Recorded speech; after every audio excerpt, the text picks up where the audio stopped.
Hey everybody, it's Coach Jordy here. As a swim coach, when I'm on deck, I'm always trying to ensure that we're fitting technique to the athlete, not the athlete into the technique. Not everybody's body is the same. And the major issue with swimmers is shoulder mobility. Well, today I've got a treat for you. Joining me is Jenn Bushell. Jenn is a member of the OTC, the High Performance Squad, and also a certified athletic therapist. She works at Ottawa U and with all kinds of provincial teams as well. So Jenn, talk to us about shoulder mobility. What can swimmers and triathletes do? Sure, Jordy. So the big thing with shoulder mobility is you want to make sure you have the strength to be able to get your shoulders into those ranges. A lot of times we see that we're actually using the rest of our body to get our shoulders to where we want them to be. So we have to be stable, but also mobile. So a couple exercises to start with that. One of them is a great one because it's just super comfortable. So you can sleep like this. If you lie back on a foam roller right across your spine and your head's down so you're nice and stable, you get to draw snow angels. So if you're really hot in the summer, this is a good one to do. You want to try to be able to get your hands and your shoulder or your fingertips to be able to touch the ground. And you can just go and do your snow angels. You can work through those tight ranges where you feel it. Just relax and let your body get you there.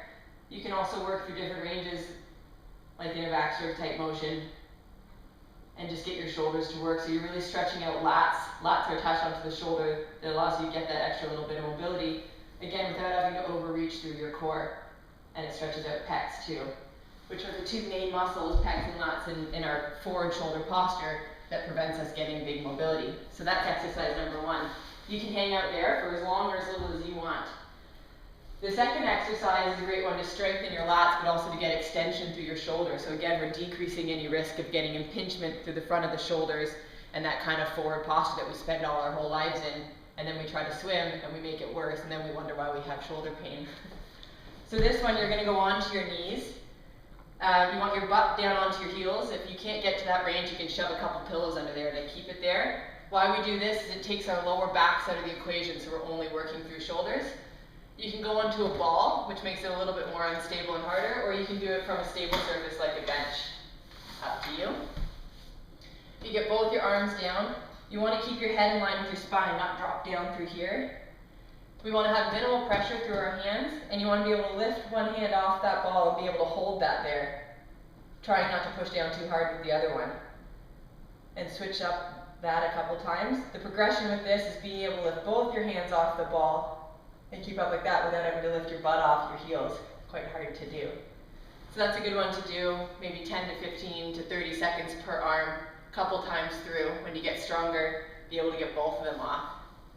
The last part is more related to a stronger core, because we spend most time when we're swimming for triathlons in a freestyle position, and a lot of that is actually being on your side and kicking. So we have to have a strong, stable core to be able to be on our sides and not let, when you're in the water, let your arm drop down like that and be able to get this one up, so we can actually stay strong and stable and be able to switch through it.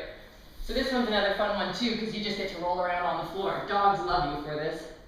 Lying on your stomach, the first way you want to start, keeping a strong core, lengthen through your fingertips and your toes, roll up on your side without having to push off through your legs. So you should be able to use your core and your arms and your head, roll to the side, be able to hold that, roll onto your back. Then be able to hold that, control your roll onto your side again. You can go back the other way to start, back onto your tummy, back up without pushing off your feet, and you just get to roll around. Nice, strong, stable core. The whole time your shoulders are up over your head. And then when you're in the water, you're nice and strong because this is in a weight-bearing position. Those should be 3 exercises that are really easy to do and actually a lot of fun. It'll keep you mobile and injury-free. So there's some fantastic tips to help you increase your mobility in the swim. It's very, very important, especially for triathletes. So our thanks to Jenn Bushell, and stay fit and keep swimming. Like it's some signature